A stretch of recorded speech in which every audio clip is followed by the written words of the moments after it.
Right, here we go. We're live. Music has finished.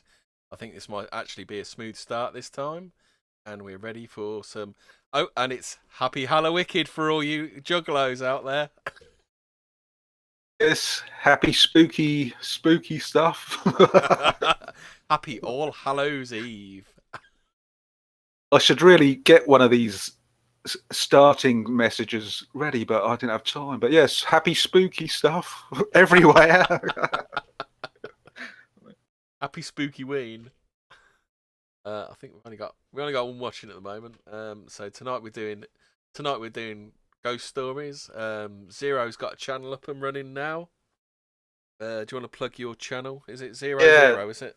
00. Yeah, if you type it in, you'll probably get a million zero zeros. But I don't know, telegram me or something or whatever. I'll put it in the chat. Hang on. What have I got in the? I've got a link in the blurb underneath. You've got it. You've got Yeah. you've All got all right. the you've got all the links for everything. Zero's at your YouTube. Oh yeah. Oh, nice one. Yeah. Put the link to the Telegram so you can come and talk about spooky stuff with us. There will be more stuff on my YouTube at some point, but I'm too busy at the moment. I've got a long monologue about my alien experiences, so that should be good. Oh, have you? You're gonna put one of them Yeah, up, are you? that should be good. Nice one. So It must be told. we're also going to talk about some films. Are we going to talk about some films on your channel as well, Zero? Yeah, it could do. Yeah, yeah. Paranormal British films. Yeah. Yeah. Artemis 81. I can recommend that right now. Artemis 81's on YouTube. That's a good British paranormal series from the BBC before they went all sissy and politically correct. Yeah. I remember Day of the Triffids was quite good, wasn't it? Not that it was paranormal. I suppose it's kind of technically kicked off by UFO, weren't it? I get that confused when they're all is that when they're all everything's like gone away, isn't it? There's no one there apart from that bloke and that little girl. Is that No, no, that's it's not is that that. I How Green Is My Valley? Is that what that's called? think that's the day the earth stood still. I don't know. My mind's gone. My memory's gone. I've Because watched so I many read I films. read the book of that when I was a kid. No, Day of the Triffids is when everyone gets struck blind and then there's the killer plants. Oh right, the Killer Plants. Yeah, Yeah. they did a quite good remake of it, didn't they, with Donald Sutherland? Yeah. No, that's that's the second version of the Body Snatchers. Oh God, yeah. The fucking Triffids. I thought they were. I thought the Triffids were in the Body Snatchers, weren't they? And maybe that's what they Nah, should do: Triffids versus Body Snatchers. that'd be a good one. I Yeah, did Freddy versus Jason. They could do Triffids versus Body Snatchers.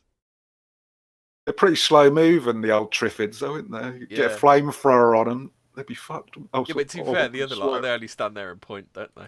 They stand there and go, ooh, don't Oh, that's creepy, though, isn't it? Oh God, it's you. they? He's one of them. Yeah, that was what was it? Donald Pleasance was in the remake, weren't he? And Spock. Yeah. Was Spock in it? Ah. Oh Yeah, yeah. yeah. Yeah, I think he was. And Jeff Yeah. Gold Jeff Goldblum was it? I actually watched it recently, so yeah, Jeff Goldblum was in it as well. Yeah, it's not bad. An actual remake that's actually good. Like, I can't think of another remake that's good of anything really. Yeah, I'm not quite sure what the theme from that was because the theme from the original was supposed to be in communism. Yeah, that's that old Cold War thing, isn't it? With the aliens that That were the actually commies. communists. Yeah. We were going to have a couple of guests on, but I think they've disappeared. I think they're still doing their hair.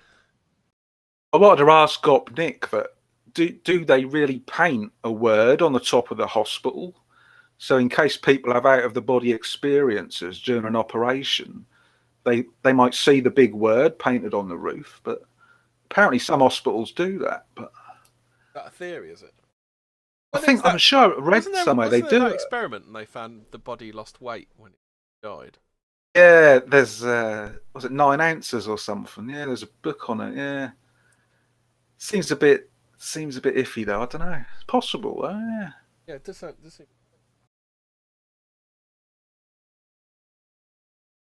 So Yeah. are we gonna plunge into some ghost stories? Then are we?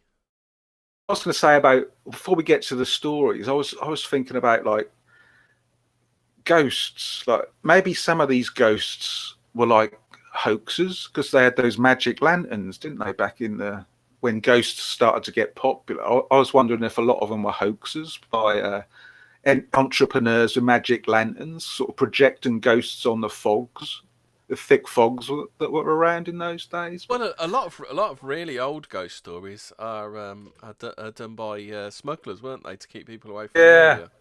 that's the point. Yeah, I forgot about that. Yeah, they dress up as ghosts, didn't they, at their stash places I, to d- I kind of make did them seem. I did read a similar thing about the because there was a bit in the Fortean Times about slaves, you know, the American slaves. Yeah, Apparently that because it's not like we think it was, where they were locked up at night and locked away and stuff. At night was when they kind of they had association and stuff like that. It was like their party time at night. yeah, And they were saying during this that basically what the plantation owners did, because they were really superstitious, they made up ghost stories about the local area to keep them on the yeah. plantation. Ghost stories as like corralling instruments. Yeah, yeah, that's good. As in Yeah, blokes on horses wearing sheets over their. yeah, right. I suppose that strike a amount of fear. Yeah. I love the idea of smugglers dressing up like in their sort of stash places, like to make them seem haunted, because that would deter most people, wouldn't it? I suppose, like superstitious villagers and that. Yeah, Yeah. that's good stuff. Yeah. What about this video? Shall we play this video to start? The Hampton Ghost one. Is that going to Yeah. work? Hang on a sec. What I'll do is I'll get us. You blab for a bit. I'll get a watch together room. Yeah, the old ghosts. Right. I've seen a few ghosts. I mentioned before. I've had them walk through me before. I've had one walk through me, and what the hell can you say? What could you say about them? They're there, and then they're not there. And as other people have said, why don't we see ghosts of cavemen? And why do ghosts wear clothes? Well, as far back These as they seem to go, it's kind of Romans, about the seems to oldest. be, yeah. But why do ghosts wear clothes? That's a bit strange, isn't it? If they're sort of like proper ghosts, not those like recordings of ghosts that sort of play back like a tape. But proper ghosts, they always wear clothes, don't they? I thought they'd be. They must have ghost clothes, mustn't they? It's kind of odd. I don't know. They must have like. Do they have ghost underpants, like the full deal, or do they just have cloaks and that? Well, I always wonder, like, if you're a ghost. I mean, what do you appear at a period of your own choosing, or Yeah, how much like leeway have you got? Yeah. do you appear as when you died? Do you appear as your as like say when you're in your prime? Is it up to you? Right. In general, I've put a link to watch together. So if you click on that, All right. then I can put the link in there, and we can.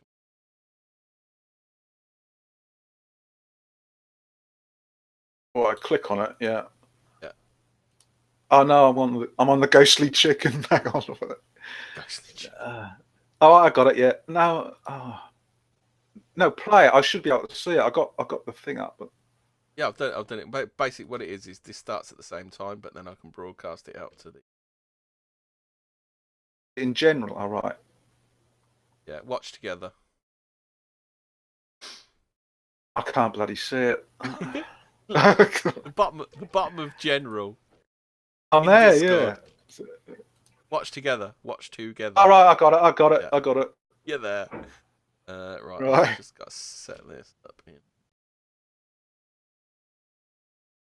Ah, there we go. Got it.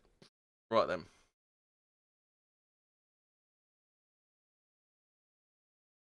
They don't reckon this is a hoax, but I don't know. I'm skeptical on this one. yeah, it appeared right. 3 times. Right, I'm going to press play now and let's play the video. Like this. What you? I can't see He it. can't shut the door, can he? Has it not played for you? He shuts the door, doesn't he? That's a bit iffy, isn't it? Yeah. Can ghost? Oh, I don't know. Ghost slam doors, didn't they? But he shuts it and then kicks the other one open. It's just like, it's like the Chuckle Brothers trying to shut a door, isn't it? I Right. don't know. See, I want to believe everything. I want to believe all this stuff's real. So I hate to say, but that does look like a bit of a publicity stunt, doesn't it? Yeah. Yeah. So, do you want to start off with the story, or Oh, shall I? Or Grief's here. Hello, Grief. Yeah, got any ghost stories? yeah, Come Grief's on in. and tell us a ghost story. We're desperate for ghost stories here. Look, we need some ghosts. But...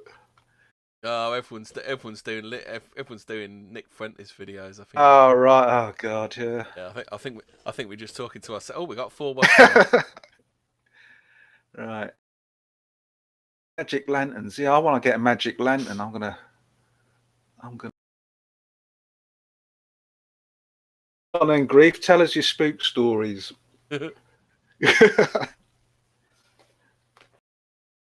Not those kind of spooks. He's got a few stories about spooks, but not many about ghosts. Right. So let's see what we got. I'll kick off with one. What we got here. Uh, this these creep the hell out of me. Phantom hitchhiker stories. Yeah. So this one here, this one was encountered by a experienced coach driver called Stuart Garlick on the A454 Bridge. Is it Bridge North? Yeah, Bridge North Road in Shropshire was no exception.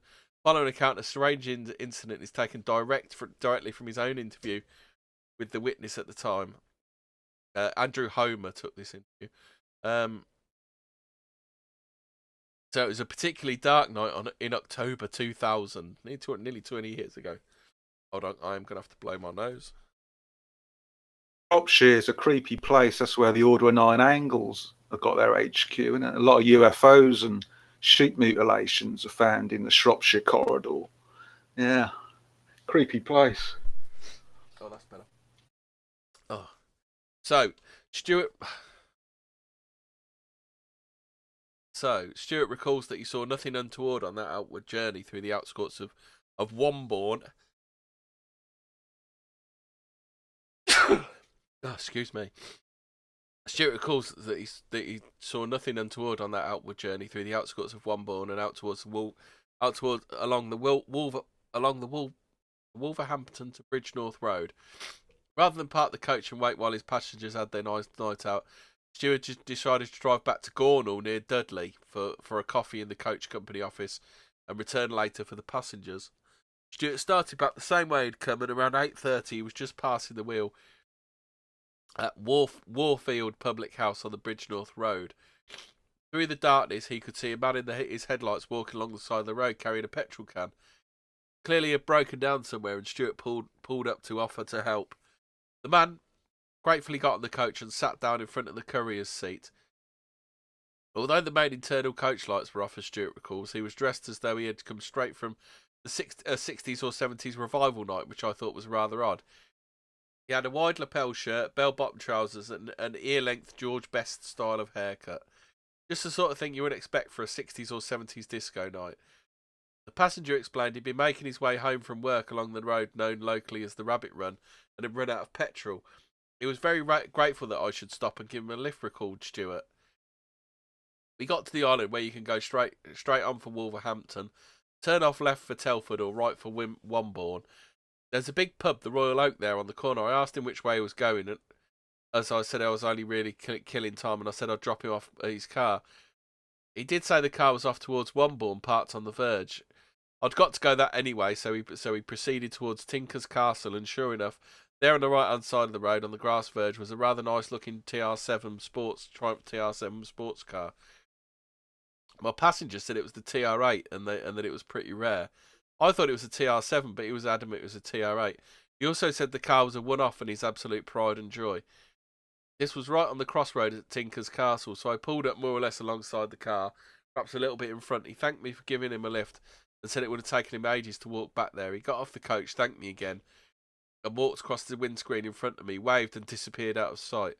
Whilst pulling off, I glanced in the offside mirror, and he'd gone, completely disappeared. I first thought it might have been a blind spot, but any heavy goods or large vehicle, there is a blind spot, so I stopped and stuck my head right out the window. Bearing in mind I'd only travelled a matter of a couple of yards. The road was straight, so there wasn't a curve to obscure my view, and he had definitely gone. I couldn't believe it. I looked right out of the window, and there was nobody there on that crossroads. It was totally deserted. Not only that, but the sports car had completely and silently vanished too. In the space of about 10 to 15 seconds, he had got to get off the coach, walk round the front, cross the road, open his fuel cap, pour the petrol in, fasten it back, get in his car, turn the engine over to pump the petrol through, and then drive off. All of this in about 10 to 15 seconds with no sound of an engine starting. But I can tell you, the hairs on the back of my neck stood on end. I just couldn't believe it. I tried to get away as fast as I could, and I was crashing through the gears. I couldn't get away from the area quick enough. From Stuart's point of view, the experience was a very real one. He even remembered smelling a whiff of petrol from the petrol can the stranger had. The hitchhiker's conversation seemed normal enough. Even though his clothes seemed a little out of date, Stuart was also adamant the Triumph had been parked on the verge at Tinker's Castle when he had passed by just an hour before. When he passed by just half an hour before he would have noticed it. The nearest petrol station for miles is at Warfield, and just before the spot where Stuart picked up the hitchhiker. Stuart was so bemused by the experience that he had contacted the petrol station to see who had been working that night, to at least confirm someone else had seen the mysterious hitchhiker. The manager of the garage explained to Stuart that because the location is so isolated, a decision had made many years before on safety grounds that we don't open for petrol here anymore at night. So what do you think? Yeah, that's creepy. That's creepy. Yeah. I've never heard of like a car, like a full scene before. Have you? My friend told me his Phantom Hitchhiker story once, and he was hitching in where's that place in the west of England, or somewhere in the west of England. He was hitching back in the 70s, and when you said a TR7, that's what reminded me. I think she pulled up in this flash car.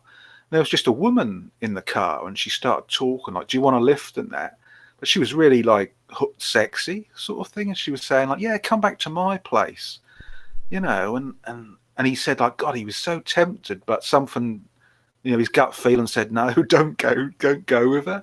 But yeah, what would happen if he'd have gone with her, sort of thing? Like, straight to hell. Sort of like a grown-up. They're like a grown-up black-eyed child, didn't they? Sort of like, come with me, come with us. Well, there's that.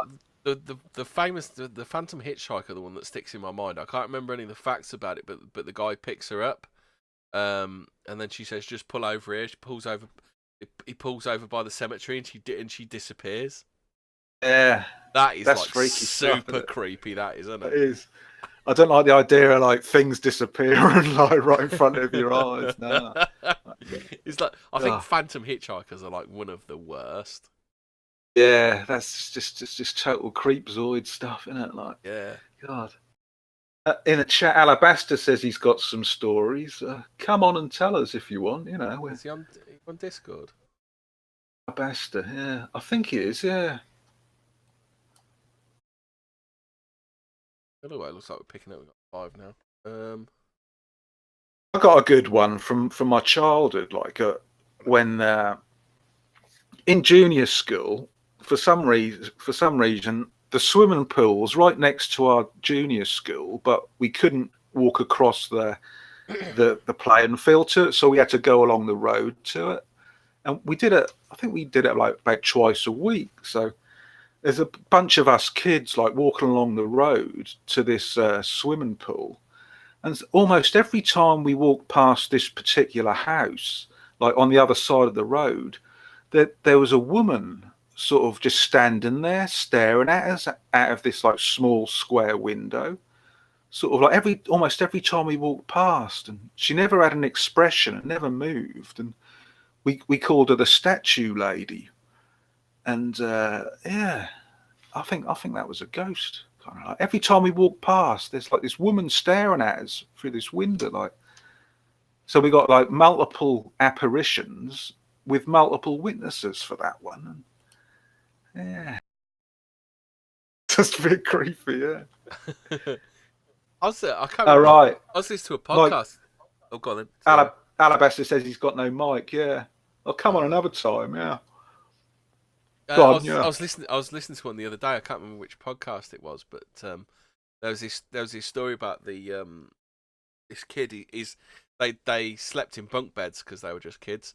Um, his brother used to sleep on the bottom bunk. This fella would sleep on the top bunk. He said his little brother would insist that the closet door was closed at night. So one night it was left open, and Milado turns over to sleep. He he feels his brother climbs up, gets in the top bunk. What he thinks is his brother. He turns round and there's this like creepy old man staring him in the face, and he's laid there staring at him till morning, not moving. Oh, fuck it up. And then it turns out years later he spoke to his brother about it. He finally spoke to his brother about it, and his brother said that the old man used to stand there, and the reason his brother used to want the door shut is because the old man used to stand there staring at him all night. Oh, yeah. That's creepy, yeah. I never had anything like that, but I used to have dreams of like these sort of like, it's hard to explain, that they were sort of like people, but they were always dressed in black, and they looked sort of like wizardy. That's all I can sort of explain. They always looked at me with this like horrible smile, as if like we know something about you that you don't, sort of thing. And I used to see them at the back gate of my parents' house, and dreaming. I'd dream of them, and that went on for a bit, and then a few months later, I saw a woman, a female one of them, in my parents' bedroom, like in a dream. Yeah. And just these sort of like wizardy, witchy people, not ghosts really, but what the hell's going on there? It's sort of like a vampire thing. Like they were at the back gate, they wouldn't come in, but then eventually one of them was in the house, as if they'd tricked me to sort of invite him in somehow or something. I had another weird experience in my parents' bedroom once when I think that was around the same time. I was doing something, and then suddenly everything went yellow. Like, all I could see was yellow with like red streaks in it, like raspberry ripple ice cream, I suppose I could describe it. Everything was yellow with these red streaks, and then I sort of woke up, and that was gone. Yeah, fucking weird. What about the Lolloping Man? I was going to save that. Oh, yeah, you're going to tell us about the creepy man. The Lolloping Man. But this was in the 1980s when it was like we were all on LSD. I'll admit that, but we weren't like hallucinating, because I've never really hallucinated on LSD. I don't know about other people, but I've never hallucinated on LSD. I just sort of see real things and misinterpret them slightly. But this was you got on a vision quest, do you, mate? Yeah, this is a sort of imagine it all dark at night, and we're all tripping on LSD, and then suddenly we're standing like in the middle of the street, and then suddenly I saw him first. There was this bloke sort of coming down from the top of the street, and I didn't say anything at first, because you don't do it when you trip, and you sort of keep to yourself, didn't you? But this bloke was like walking down, like coming towards us, and the closer he got, I thought like he's got a mask on. Like, those sort of like masks with a long pointed nose, sort of like a plague. Yeah, those plague mask things. Yeah. And he got closer and closer, and I said, "Look, there's a weird bloke coming," and everyone else started to see it, and we all sort of like huddled together like women, like it's like scared, because that was like scary, This guy was coming. He's all dressed in black, and as he got closer, we saw he had this like horrible sort of lolloping walk sort of thing, and he seemed to be, I don't know how, but he seemed to be smiling, although you couldn't see his mouth, but he seemed to be smiling. And like he was radiating, yeah, smiling energy, but in a sinister way, like those ones I just mentioned. And he sort of walked past, and we're all huddled there thinking like, what the fuck is that? But he walked past, and then a short while later, after he'd gone, this other group of friends who we knew arrived in a car, but they drove into one of us who was standing there. Not like horribly, but they sort of pulled up, but they judged it wrong, so they like hit my mate in the legs with their car. Blimey. Kind of like, yeah. And strangely enough, like many years later, I read a similar account of this man with a lolloping walk in Fortean Times. So maybe the lolloping men are out there somewhere. So, but you know, starkly seen. You know, we were tripping, but like I say, we all saw it. Kind of. Why would a lolloping man want to sort of, you know, strange that would happen, and then there was a slight accident afterwards, as if like he caused it or something, or Well, he's either caused it or trying to walk. yeah, it's strange. Oh, sweet.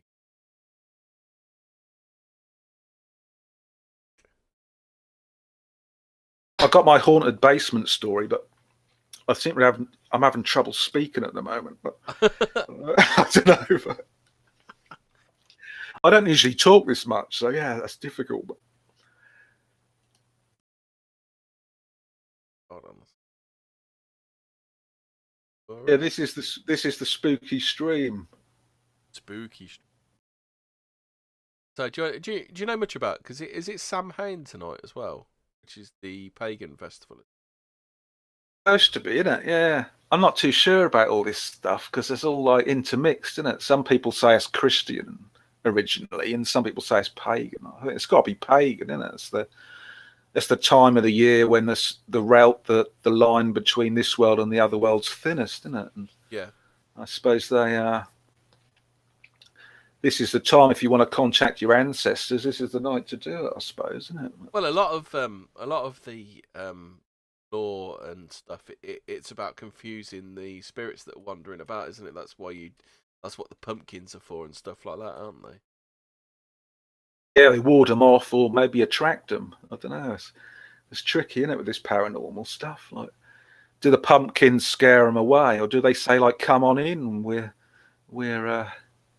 open to it"? I think it was all about like that's why you wear masks and stuff to confuse the spirits, so they don't know. So if they are after a particular person, they don't know who you are because you're wearing a mask. That makes sense. Yeah. Yeah. Shall I do the haunted basement? I think I'm gonna. God, this is a lot. This is quite a long one, but this is like the creepiest thing that's ever happened to me. I think in the ghost sort of department. But back in the 80s, again, I was living in this basement, and that didn't seem haunted at the start. This Greek couple owned it, but I don't think they had anything to do with it. They were always quite pleasant and all right. But the first day I moved in, this sort of like satanic biker guy, I sort of saw him coming out, and he sort of gave me a strange smile. Do you remember I bought a vampire motorcycle?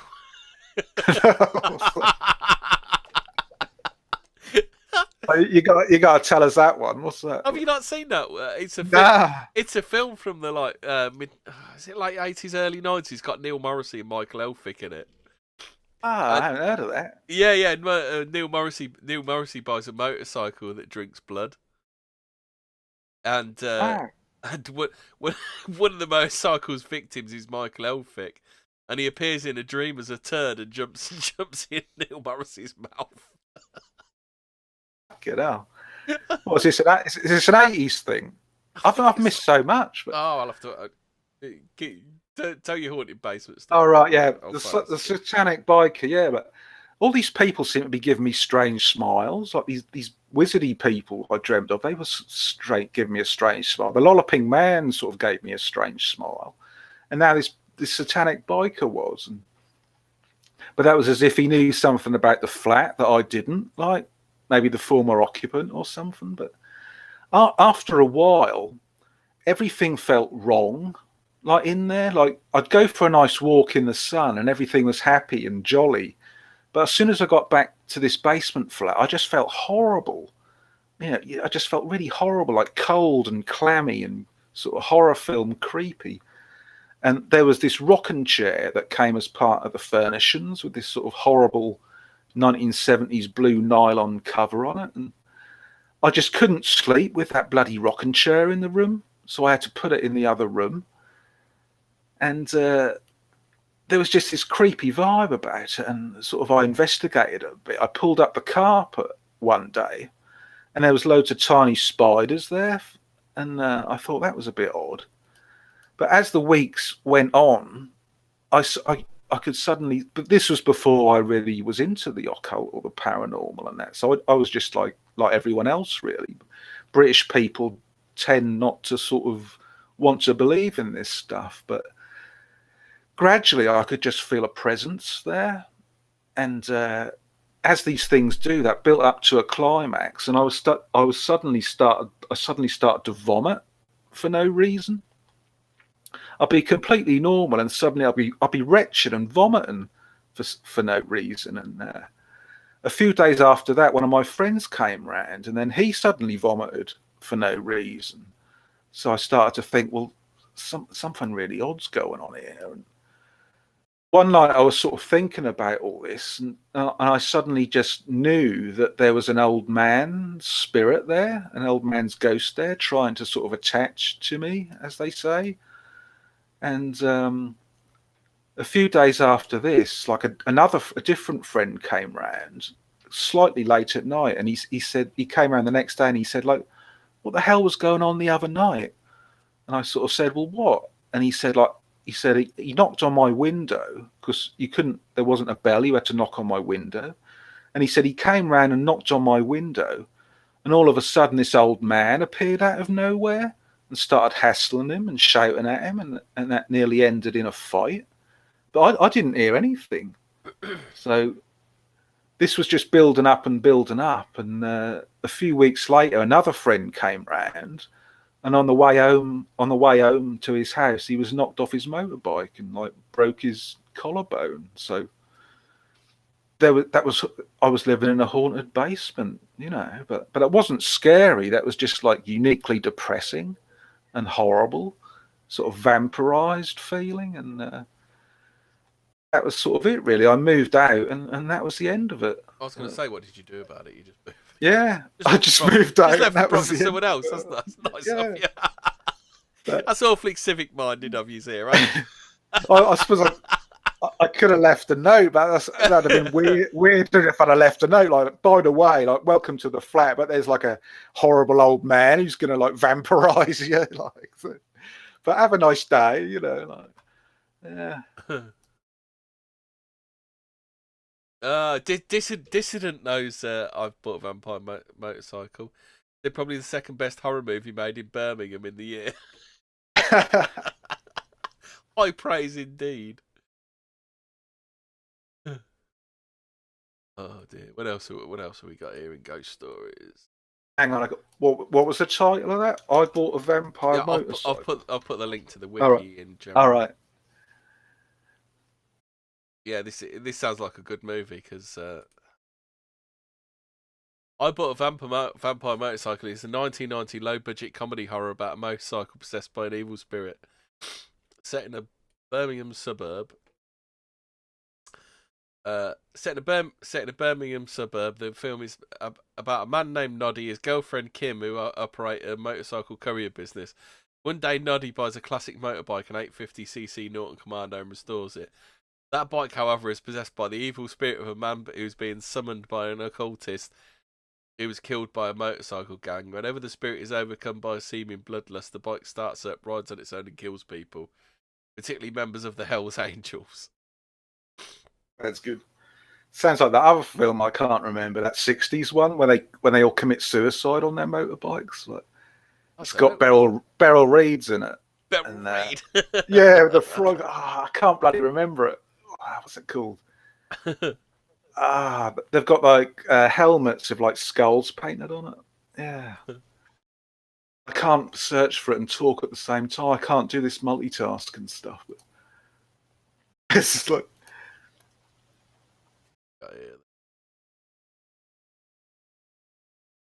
Do you want some creepy kids now? Yeah, creepy kids are always good. Yeah. I've got some creepy kid stories. Creepy kids are scary, and so are windows, aren't they? Windows are so scary. Imagine looking through the window and there's a creepy kid, kind of. Yeah. I'll keep my curtains shut, I do. These are like tweets, so they're pretty quick. My daughter was about 5 when she says, "You're the best mummy I ever had." I said, "I'm the only mummy you've ever had." She looks at me and says, "No, you're the third one, but I like you the best." Oh yeah. God. Oh, fuck. Uh,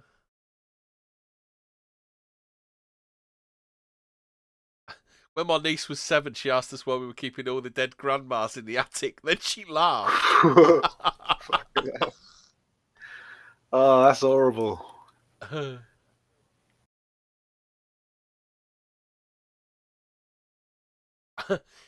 My daughter, from a severe brain injury when she was 11 weeks old, was in a coma for 3 days. For years after, when it rained, she would comment, "Smells like God." So if you ever wonder what God smells like, you're welcome. Oh, how about this one? Walking with my 2-year-old in a cemetery by our house, she says, "Mummy, who's that man in the red jacket by the stone house?" She pointed to a mausoleum. There's no one else in the cemetery.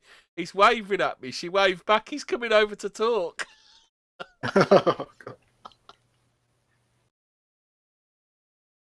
Oh, I was hiking alone in the woods with my son who was 7. It was eerie quiet.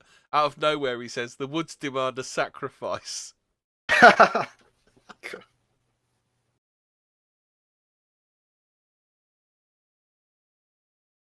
What about the frozen chicken? Oh, we can turn it to. Yeah, I'll put it in the Discord. Do you want to read? Do you want to read this one, Oh, or do you want me to read it? that requires me. Oh, don't Where's worry, the I'll do fro? it. So right, so you Oh, I got got it. Yeah. Pond Square Highgate. Don't forget to look at our I Highgate go Vampire episode. vampire. We are going to revisit that. Haven't you got some more to talk about? Yeah, yeah. Oh, we got the best stuff to come with the old Highgate Vampire. Yeah, do a whole show on that. Yeah, So the Pond. cult, Oh, go on, carry on. the cult of death. Wait, Yeah. you might as well. You Du- might as well. du- du- du. You might as well Well, tease a little bit. It's yeah. Halloween, so tell us about the cult of death. When the Highgate Vampire stuff was going on, there was lots of necrophilic activity, people stealing skulls and things. And my research has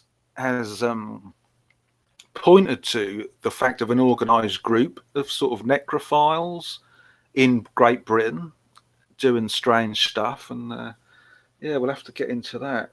I've got like loads of notes. I've got to sort it all out in a proper sort of story. But yeah, So it says here.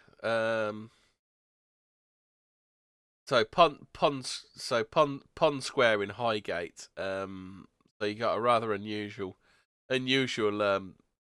spook, haven't you? You've got Sir Francis Bacon. You say he's Illuminati, is he? he's an arch Illuminati. Yeah, Sir Francis Bacon. I think his famous book, The New Atlantis, was the blueprint for the Masonic America, for the creation of Masonic America, with all the sort of symbolic layouts of the streets in pentagrams. And yeah, he was a top Illuminati guy. Yeah, Isn't he rumored to be the ghostwriter for Shakespeare as well? yeah. People do say, yeah. A lot of people say, yeah. Seems to be possible, certainly possible.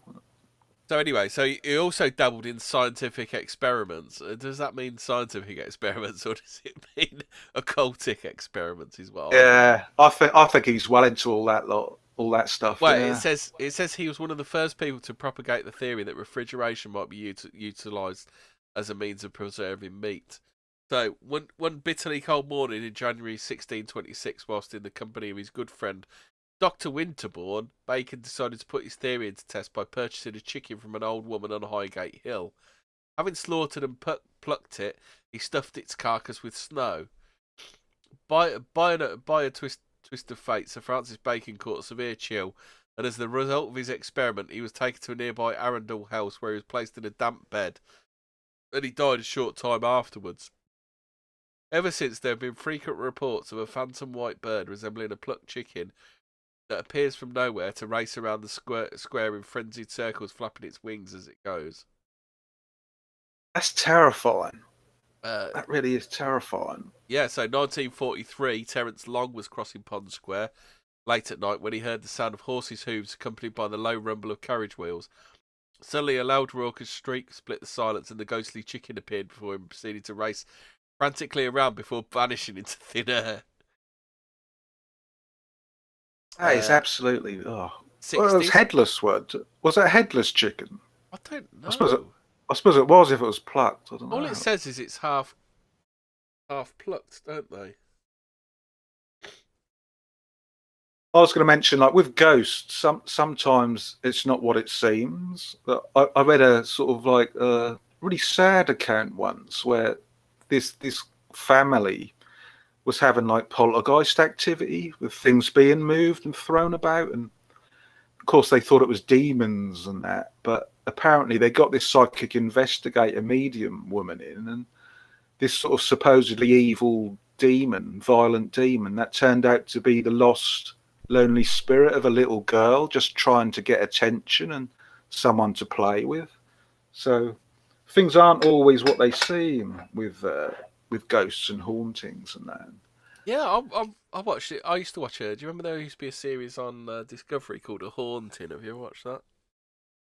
I've watched a few of them things. Yeah, I Yeah, yeah. like them when I'm in the Have you mood. seen that Yeah. one when those people doing their house up and they find that extra room? Ah, I heard that. I So haven't seen that one. they go into this extra room, and then and then after like particular like your spooky stuff happens, get a psychic in. Turns out the guy that used to live there was like a child murderer, and he was like Oh yeah. in the afterlife he was still controlling the spirits of the dead children. It was like Oh, uber creepy. trying to find the mooning. We got the mooning ghost here, but I can't find it. All right, Archibald's Archibald. Where's he gone? Archibald. Yeah, Archibald's orgy in hell. That's quite a good one. This is a bit of a long one, but in the 1700s in Glasgow, there was a Hellfire Club, like a section of the Hellfire Club, where they'd all go and have sort of like sexual debaucheries and that. And they held a yearly Saturnalia at each new year, and apparently the only sort of member who's known is known as Archibald, who is best known for like repeating loudly his ambition that he wanted to fuck in hell, which is quite an interesting one, quite an interesting. Oh, my mind's gone. He wanted to fuck in hell anyway, so he'd never been known to miss a meeting, and there was oh god, what are we going here? He was given the chance to actually fuck in hell apparently because he saw this ghost that oh, I'm losing it here. Wait a minute. I'm losing it. All right, this guy Archibald of the Hellfire Club, he wanted to fuck in hell, and apparently this spirit appeared that gave him the opportunity to. He was riding his horse along the road, and this sort of figure appeared, all dressed in black as usual, and he sort of beckoned to him and said, like, "Follow me." So, like, at that point, he was thrown off his horse, sort of thing, and he sort of like had an out of body experience when he was still there in his spirit body, and the ghost thing was still there, and he sort of like beckoned him to follow him, and he sort of this Archibald asked him like, "Well, where are we going?" And this figure replied, "To hell." So like he followed Archibald followed this guy into the darkness, and he came to this sort of misty black tunnel, which eventually ended at a large wooden door. And this black cloaked figure like knocked, and the bolts rattled, and the door opened, and apparently this was hell. And the door sort of creaked open slowly and ominously, but this Archibald guy said there was no fire. There was no fire or brimstone or anything. There was just like people having sex everywhere, in like swearing and being blasphemous and all this. And he said one of the people he noticed was a former female member of the Hellfire Club. And Yeah, he's, Dissonant says the Hellfire Caves in High Wycombe, aren't they? yeah, they're open to the public now. Yeah. Where are they? Yeah, they look quite good. Yeah, well done. A well done, restoration. Anyway, this black figure said that like now's your chance, pick your pleasure and fucking hell. And but Archibald declined, crying, take me back from this wicked place." And the cloaked figure said, "Yes, very well, but if you carry on your revelling, you shall return within a year and a day." Well, this So reminds me of. Have you that ever was heard any it. of those? What do they call it? Do they call them black angels or what? It's like an angel. It's like an angel. You know when you meet an angel and you feel like love and all the positive emotions. There have been people who have had who have seen and met angels, but they've been like black angels, Yeah, and it's been that kind of thing. I was trying to find a story about them. I couldn't find a story anywhere because I don't know what they're actually called. It's like Black Angel and Evil Angel. Like they don't give you the right results. sort of like a nemesis, aren't they? A sort of judgment thing, like Satan in the Bible, isn't he? He's the Yeah. accuser who sort of tests people, kind of thing. So Satan's allowed to roam this earth on God's orders to test people. Anyway, oh, there's another bit here. Like a year passed, and this annual Hellfire Club festival came round again, and Archibald was acutely aware that it was now a year and a day since his supposed hallucination. Friends joked with him, saying that he had proved fate wrong, for he had neither changed his drinking ways nor made any efforts to cut down on his beloved debauchery.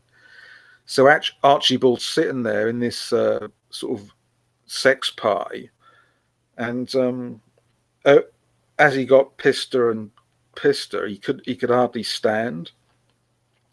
And the last remaining hangers-on from the debauchery assisted him to his horse, and with a mumbled farewell, Archibald set his horse for home. The same friends, now partly sobered up, left the club a number of hours later. They arrived from the city towards Archibald's home, but found his old horse quietly gazing by the side of the road. A little further on lay the body of their friend. He appeared to have fallen face down into the road, his body partly submerged in a shallow ditch with wet leaves. He was taken home by coach, and many members agreed that the ghostly experience had actually taken place. That's a bit of an anticlimax, yeah. That's a sort of interesting sort of folk tale sort of thing. Half folk tale, half probably real, maybe. I don't know. How about this one then? Do you want to hear about the the phantom bus of the ghost bus of Ladbroke Grove? Do you want to hear this one? Oh, and then yeah. Okay then. So, this is in quotes. I was turning the corner and saw a bus tearing towards me. The motorist testified before the police. The lights at the top and the bottom deck and the headlights were full on, but I could see no sign of cruel passengers. I yanked my steering wheel hard over and mounted the pavement, scraping the roadside wall. The bus just vanished. The motorist who made this report to the local authorities in North Kensington, London, in the mid 1930s, may have been drunk, hallucinating, or dreaming at the wheel when he had the accident. But if he was, so were hundreds of other motorists who complained of being forced off the road by the phantom bus careening around the corner from St Mark's Road into Cambridge Gardens near the Ladbroke Grove Underground Station. After one fatal accident, the local coroner took evidence of the apparition and discovered that dozens of local residents claimed to have seen the spectral double-decker. In fact, there have been many ordinary accidents, several of them fatal at the notorious junction. Eventually, the local council straightened the road there and the accident rate was greatly reduced. Thereafter, there were no reports of the ghostly red bus. Tom Slemon talks about a haunted bus in Liverpool in the 60s, but that's on YouTube somewhere. Haunted bus. But yeah, the black bus. If you go on YouTube, look for the black bus by Tom Slemon. That's quite a good one. It's a bit too long to go into, but yeah, like scary buses. But Oh, I think I found that. I think I found that other hitchhiker story. So one evening on October 1979, Roy Fulton, a carpet fitter, was driving back home from a darts match in Leighton Buzzard, Bedfordshire, England. As he nearly neared the village of Stanbridge, he stopped to pick up a young hitchhiker. A man of no, this isn't the one. A man of pale complexion with short curly hair, dark trousers, and a white shirt with an old-fashioned collar. When Fulton asked him where he was going, the young man just pointed down the road. Fulton thought his passenger might be a deaf mute and drove on in silence. After driving a mile or two, though, at a steady 45 mile an hour, he thought a cigarette might help break the ice and turned to offer one to his companion. The passenger seat was empty. The young man had silently vanished from a moving van whose door had never opened. Fulton drove straight to his local pub and ordered a large scotch to steady his nerves and told his story. The landlord of the pub and Dunstable police inspector both said later they believed Fulton had experienced something strange. Perhaps his story was true. Yeah, that's creepy. Everything's creepy like this. That's creeping me out. I've got the Mooner of Romney Marsh. Oh, you found him? Yeah, Romney Marsh in Kent. Apparently, there's at least one recorded case of a mooning ghost taking place on a number of occasions in the early 1800s on Romney Marsh in Kent. This mysterious mooner was a ghostly figure said to dress in the manner of a gamekeeper, but with a tricorn hat and a hunting horn by his side. The sightings of this misty figure occurred over a wide area of Romney Marsh between the years 1801 and 1833, when a priest was said to have exorcised the ghost in an open-air ceremony, in quotes, in order that the fairer sex and gentlemen of gentility should not any more have their senses outraged by this base and defiled spirit, end quotes. Yeah. The first mention of the sighting was close to St. Mary, when a group of 3 young men, who were said to have been carrying smuggled goods inland from the coast, stopped to meet others who were to purchase the goods from them. As they sat there, a figure emerged from the darkness. Thinking that this was their contact, the men spoke to the strange figure, who continued to walk past them without a word. This did not surprise the smugglers, who assumed that the man was simply being quiet in order to avoid detection. In single file, they unconcernedly followed the man into a group of bushes close by. In the light of their lanterns, they were amazed to see the man remove his breeches, squat down in front of them, and reveal his bare bottom. At this, the figure vanished completely, and despite a prolonged search, no trace was found of him. In 1809, a number of sightings were made in daylight over a large area of the marshes. Travellers by horse and by coach reported seeing a figure with a tricorn hat and hunting horn, who would squat down in front of them and reveal his naked nether quarters in a most distressing way. Most distressing. Most distressing way. On each occasion, the ghost vanished immediately without trace, and the haunting was over within 2 or 3 minutes. Now it gets to the good bit here. A young woman named Marion Bonington, who was out riding near Ham Street in 1832, gave perhaps the most graphic description of the ghost in a candid letter to her mother in 7. Oh God, this goes on for months, goes on for ages. But the young lady goes on to say that she will reveal even more details when she next sees her mother. There's a long letter here. Maybe it'll be worth reading. I don't know. It was the most extraordinary event of my life, and one which I pray I shall never have to experience again. As I passed along the dirt track, I noticed a rather scruffy fellow walking some distance ahead, who seemed not to have heard me approaching. As I came upon him, I shouted that I was travelling at quite a pace. In the event, it was... this goes on for too long, but I'll get to the good bit. Wait a minute. I perceived then a flower or garland sticking out from a drinking horn on his chest. His countenance was that of a rough fellow, and it quite made the short hair on my neck stand on end, and I became quite cold, as if the weather had suddenly taken on the feel of a winter's day. I felt that experience, actually. As I understood him to be deaf, and not wishing now to pass him, I held my horse back with the intention of turning her from home, when suddenly the man bent low and quickly dropped his leggings. Though I know you may laugh wickedly at what I'm about to reveal, I was most fearful at this moment. for he then went on to display his bare cheeks and tailpiece between them. I was at once shocked, fearful, and amused, and was quite unsure what I should do next. However, as I looked upon him, the fellow faded before vanishing completely in front of my eyes. Yeah, the mooning ghost. You know, I ain't heard of that. I ain't heard of anything like that before. I found one here. I've heard of a urinating goblin once. That's quite a strange one. Goblin.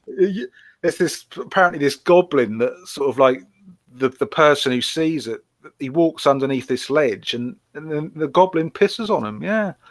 Where was this? I found one in. This is a quick one. Holt Whistle in Northumberlandshire. Near the remains of an old Roman wall, an entire phantom hunt used to be seen galloping past, terrifying the dogs and cats of the neighbourhood, who'd run for miles to get away from the spectral hounds.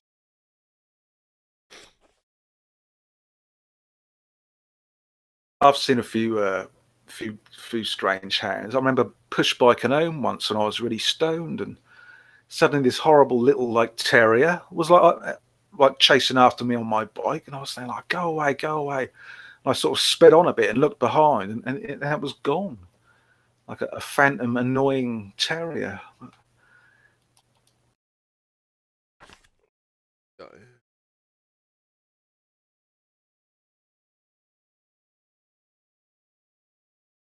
There's loads of. Oh, I did hear a story once about like you ever heard any of these stories from pubs where they have like the fire which must be kept burning or Yeah, the place will fall down or something like that. They reckon the origin of some of these is like they murdered like the tax collector and like buried him under the fire. So yeah. then they started the story the fire had to be kept burning. There's apparently this pub in is it? I think that might be in Essex somewhere where the door is covered in human skin, Ooh. and apparently that is true. That is a true thing, What, and they had it like apparently DNA tested or something? I should have. I just remembered I should have found it, but that guy, that medium guide, spoke about it, and apparently he said that there's an old chimney in there that's like a portal to hell kind of thing, and there's always lots of violence going on there, and yeah, that'd be an interesting pub to have a drink. I was reading in, a story about a place in Germany where they made this new road, and right by the road marker, people had like a mad rush, so they used to like put the foot down and swerve the car over. There was loads and loads of accidents. They got a dowser out to look at it, and he found out there was some sort of underground magnetic aquifer. Yeah. So he solved it by putting a box of star-shaped copper coins and burying them. Then it stopped all the accidents. Large expanses of water underground, they certainly do seem to trigger these things. Yeah. Speaking of fireplaces, I just remembered this story from Ireland where like these guys were going to church and taking like massive amounts of holy water away with them, like filling up big like 2 liter bottles of holy water, and obviously people started talking like, well, why do they need all this holy water? And apparently that turned out that there was some sort of thing living under their fireplace, and they were using this holy water to try and get rid of them. So I think fireplaces, like staircases, can be quite active places. So I found one from Ilford in Essex. The old fire station on Broadway is said to have a ghostly fireman complete with brass helmet. Firewoman Penny White reported seeing this figure, thought to be Godfrey Netherwood, fireman in the 1890s who was interested in ghosts and hauntings. The same form was observed many times in the old building, but Penny White saw the figure on the stairway at the new fire station in Romford Road. A careful search revealed no explanation. Reading this thing in the chat. What's this thing here? Alabaster. I know Alabaster's got some creepy stories, hasn't he? Yeah, devil worshippers. Yeah, they do exist. Yeah, they're definitely around. Yeah.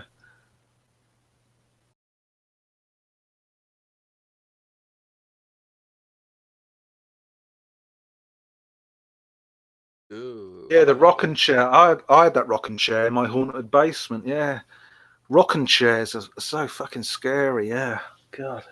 Imagine waking up in the middle of the night and it's like rocking back and forth, like Jesus.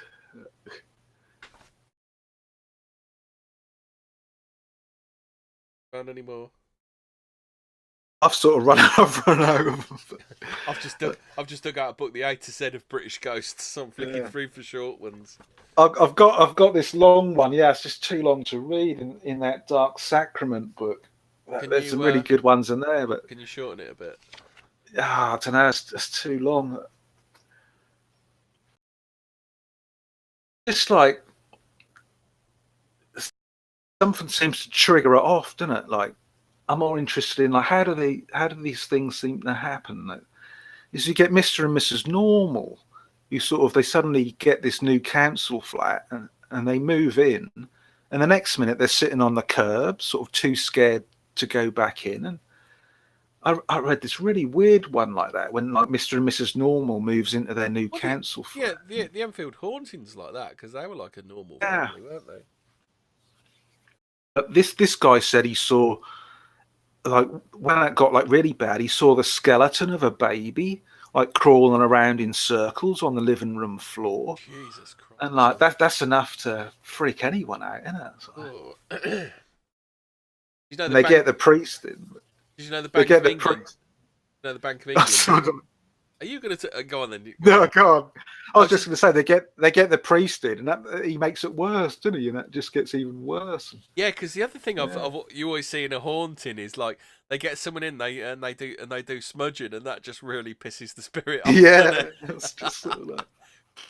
Smudging, for anyone that doesn't know what that is, it's that you burn sage and there's sage, yeah. And do you have to say something as well? Do you? I think like just burning the sage is supposed to do it. Like the pith of oranges are supposed to be quite good as well for getting rid of spirits. Like you scrape an orange, cut an orange in half, scrape all the white out, and dry out the actual orange peel bit, God, and then burn that. Cody's asked us a question. He says, "Why do ghosts and spirits just haunt people and not kill people? How do you know they haven't killed people?" Yeah, I think they do. They're not about to say that they. If a ghost has killed him, they can't really say that he has, can they? It's like we were talking about the Men in Black, weren't we? Like they seem to like threaten people but never kill people. But yeah, I think ghosts are another thing. I think depends if it's a ghost or if it's something a bit more serious than a ghost sort of thing, some sort of like non-human. Well, there's kind of a human entity. In my opinion, there's like a range of ghosts, isn't there? You got right from the what I call the stone tape theory, which is just like a recording, isn't it? And they don't really have anything about them at all. And then you go to like apparitions that are intelligent, but they can't really do a lot. And then you go into like poltergeists and then demons at the other end, don't you? The strange thing with the sort of real ghosts, I suppose you could call it, they seem to be sort of limited to a certain area.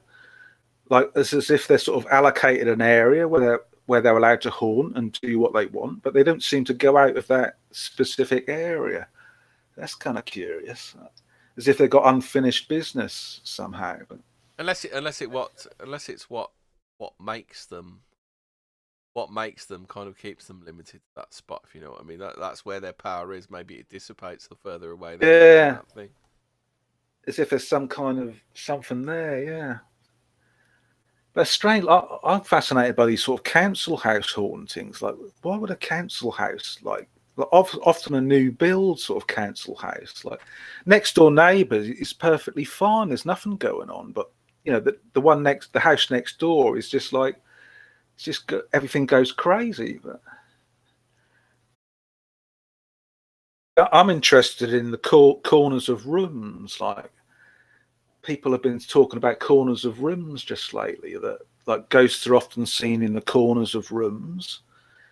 Yeah, a lot of the time with like those the pictures you see with the black mists and things like that, they're in corners, aren't they?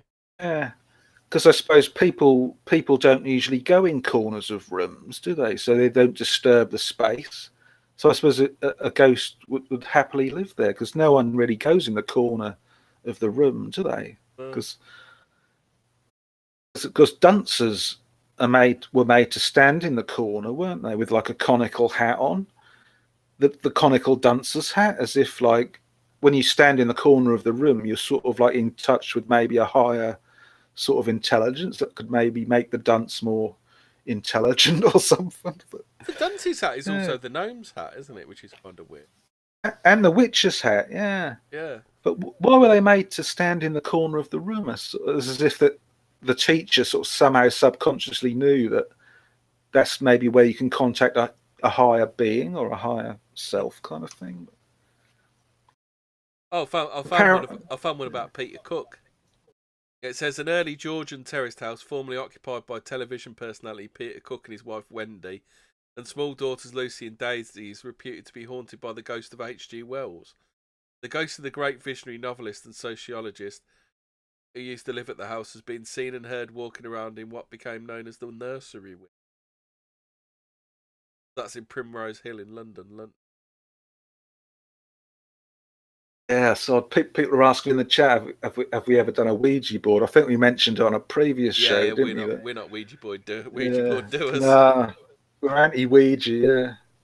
I mentioned that nurse I used to know. He started speaking in the man's voice and that. Yeah, it's creepy stuff. But the HRT kicking him or something. Yeah, you never know, do you? With like female nurses. We found another one from London here, Vine Street Police Station. A grim 100-year-old building haunted by the ghost of a police sergeant who committed suicide in the cells at the turn of the century, and who is still reputed to pound with heavy footsteps at the station corridors. Locked cell doors have been found unaccountably open. Papers and documents in one of the offices have been discovered scattered and disarranged. One senior detective said in December 1969 that he had been thoroughly scared on two occasions. Each time he had felt the presence of someone else when he was alone in a room. He had made no official report for the fear of being laughed at. So that's, I think it's now the Three Nuns Hotel. That's more likely to be a criminal, isn't it? Doing stuff like that, scaring policemen. Yeah, that's the thing, isn't it? I wouldn't have assumed it was a copper. I suppose, yeah, they're sort of creepy places, aren't they? Sort of police cells and that. They've got energy, haven't they? A lot of stress energy. Yeah. Fear, stress. All kind of really dark energies, haven't they? They're places with lots of sort of raw stuff to feed on, isn't there? Yeah. It's like football stadiums. There was that book, I can't remember, that some guy's theory was that a lot of British football stadiums were built on ley lines for sort of these entities to feed off all that, because there's a massive amount of energy at a football stadium, isn't there? And quite interesting. When I lived in Norwich, the football stadium in Norwich, there was a certain part where, like, if you stood right next to it, when everyone was like chanting and that, I don't know, it must have been the acoustics or something, but if you stood at this certain spot, that just sounded really like demonic, like sort of like, and yeah, I wonder if I should have made a recording of it. Wouldn't that be more magical than anything? That'd be some sort of magic ceremony. What's that? What the police? Stadium. Yeah. It'd be more occult, wouldn't it? Than probably there could have been some sort of magician sort of using the power. Yeah, certainly. Yeah. That's why I think the whole rave scene was a sort of government sort of occult operation to sort of A, program everyone who went there, and B, sort of draw on the energy there, because there's a lot of energy at these places. And it has to go somewhere. Back to football for a second. Did you know they thought that Birmingham City's ground was cursed? So Barry Fry used to go and piss in the corners of the ground. Yeah, I heard of that. Yeah. Apparently, some teams sacrifice a goat, didn't they? Like some African teams, they always sacrifice a goat. I think they did it before an England game, not in the actual England stadium, but yeah, there was a lot of hoo-ha over that, sort of like dubious dubious voodoo going on before an England Oh, game. I found a medium length one this one's from Manchester. A house in Cheetham was the scene of curious happenings in 1964, including a child's cries and mournful whistling. A dressing table moved across the bedroom, and a pram shook noiselessly while the baby inside slept peacefully, and apparitions of an old woman and a black figure were reported. Family tried a planchette, which I assume is a Ouija board, and seemed to contact a dead man who referred to a baby that had been murdered. In response to the messages obtained in the search of a house revealed a narrow strip of calico sheeting in a chimney, copies of newspapers dated 1922, and a penciled music score which read similar to the mysterious whistling. Later, small bones were discovered between the kitchen floorboards, and these were handed to the police. The family were informed they appeared to be those of a cat or rabbit. The Rovers Return, the 14th century curio shop in Shude Hill, says owner Mr. Francis Shaw is haunted by a kilted Jacobite ghost who appears at the foot of Mr. Shaw's bed. The apparition is described as having auburn hair, wearing buckles on his shoes, and carrying a dirk. The ghost seemed to be gazing at a portrait of Bonnie Prince Charlie and Flora MacDonald, and Mr. Shaw gained the impression that it was the one James Stewart who came to Manchester with Prince Charlie and was stabbed to death in this old house. Mr. Shaw's partner, Mr. Robert Stark, an ex Remy man, said that once he slept alone in the house, there was a loud crash from the direction of the cellar, as though a stack of bottles had fallen down. But when he went to investigate, there was no sign of any disturbance. So that cat could have been the cat under the floorboards could have been a sacrifice thing.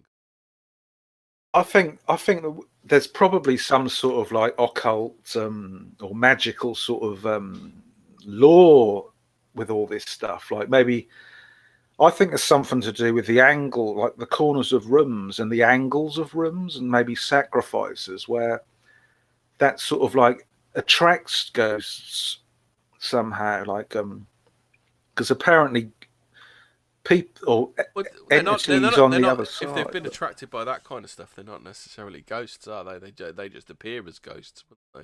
That's the thing, yeah.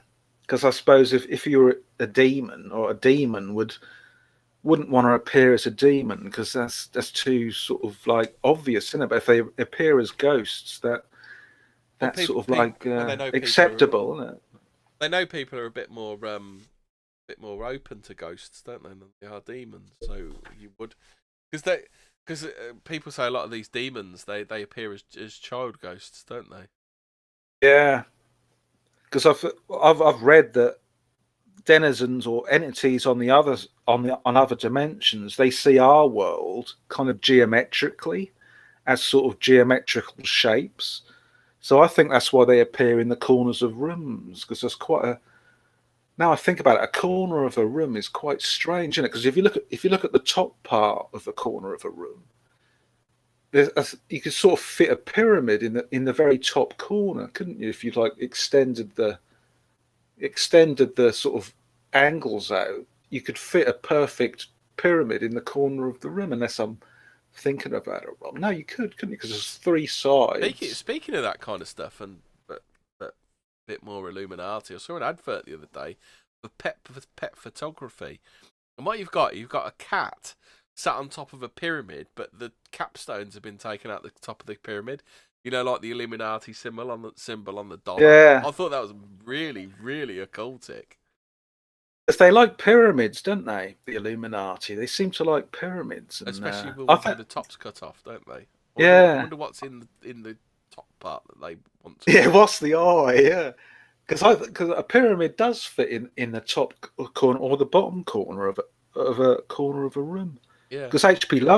Lovecraft talked about that, didn't he? The sort of weird angles that were doorways in his what is it? The Dreams in the Witch House, his story from in the early 1930s, and even before then there was that Hounds of Tindalos tale by Frank Belclave Long. I think that was 1929, and he was talking about like strange angles where that operate as portals where things come through, and I think there's something to it. Yeah, you could write a good book on it, I reckon. Because Anton LaVey's lot, the Church of Satan, they're into all that, aren't they? With the ceremony of the 9 angles and that in his Satanic Rituals book. He talks about sort of weird angles, and he sort of develops this Lovecraft sort of thing about the angles. And now I've said that, I remember, didn't the British Army have a sort of strange interrogation room where they interrogated the Mau Mau?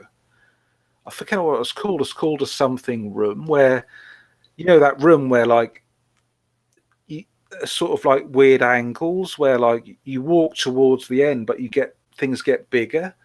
Oh, what's that called? It's called like a something room, and they used it for interrogation, like basically to send people crazy. Yeah. So if you stuck them in it, like the angles are so weird, it's like you think you're going towards like the end of the room, but it sort of gets bigger and opens out, just the way that the room's shaped, kind of. Yeah, like that. There's a hill somewhere, isn't there, that you can roll a ball up it, can't you? Yeah, just because of the weird way it's made, isn't it?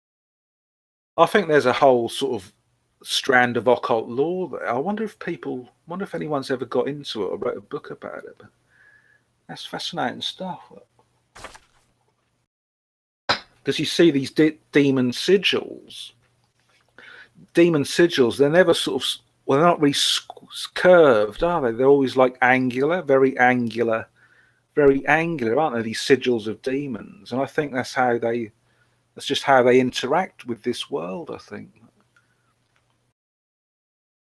Someone told me once you shouldn't look at like demon sigils, because when someone's looking at a demon sigil, the demon knows that you're looking at it. That's a bit scary. Yeah. I'm not watching it. I'm not watching any more Greta Thunberg protests then. Yeah, because those runes are very angular, aren't they? Especially what they use. It's always kind of straight angles, isn't it? It's never curved. Like, yeah. I don't think any runes are curved, are they? Unless it's a perfect circle. I'm gonna write a book on it, I think.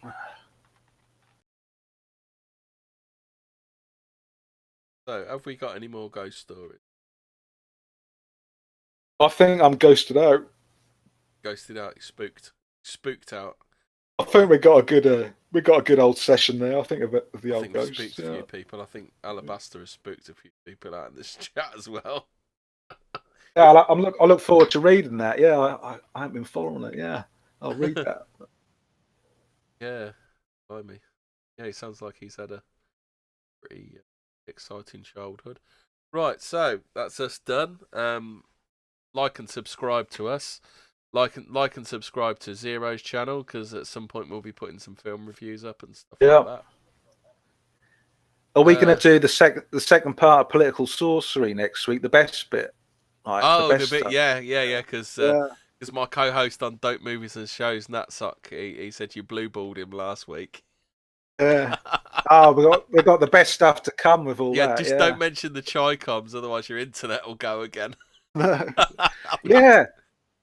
My computer had never seized before. It's never frozen before, ever. Since. I mean, whatever. Tonight, yeah. perfect. No, it hasn't. No problem at all.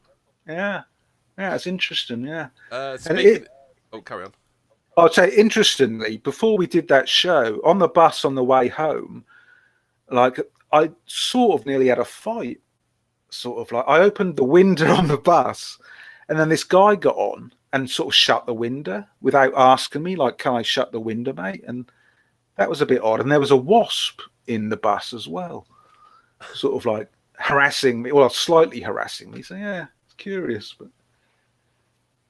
I've never frozen. Dope Movies and Shows is our Halloween episode.